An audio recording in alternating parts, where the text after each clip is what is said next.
is the man who's responsible for our location. This is Chris Rohn, who works at The Onion, and The Onion, these people advertise in The Onion, so he had talked to them before, so we're very appreciative of that. He's also just an amazing fellow who is an award-winning dancer. I don't know if dance will be involved in his performance.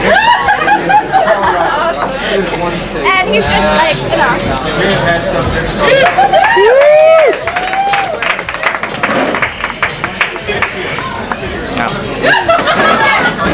Alright, so like Chris, I wound up eventually giving it to somebody that happened into my life at a time where they were in need, and due to Courtney, I guess, being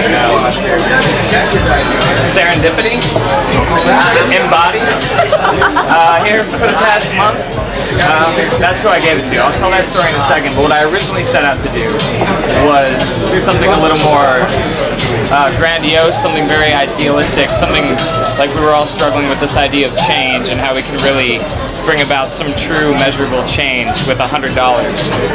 And not being a person of great influence myself, what I wanted to do was purchase the time of somebody who may actually have some influence, like a policymaker in New York City. You know, the old adage, time is money. And to say, well, set aside 10 minutes, I'll swing by your office, I just want to run a couple ideas by you. I'll donate $100 to your next campaign or whatever, you know, organization you represent. $100, just give me 5, 10, whatever minutes. So the question originally was, how much time, how much influential time does $100 buy? The answer is 0 time. The 3 people that I reached out to. Here are the 3.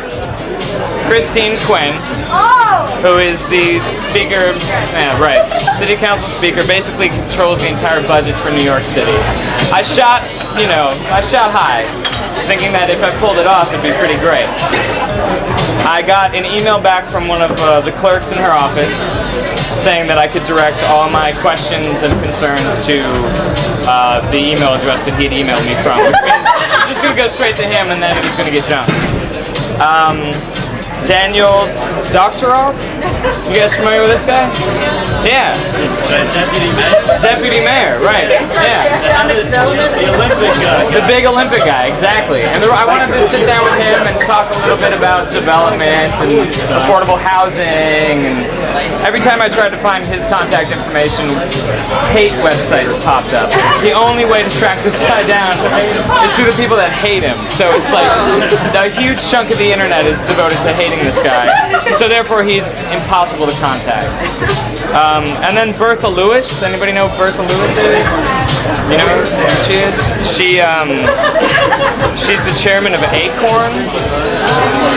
You guys know that? Okay, so I was trying to get in touch with her, and again, everybody hates her. So, because she was they were like this organization that was pulling for Ratner's thing in Brooklyn, because they thought it would bring about affordable housing, and again, like dealing with issues of housing in New York. I thought maybe I could get in there with $100 and really sway her, you know? Stupid. So that didn't happen.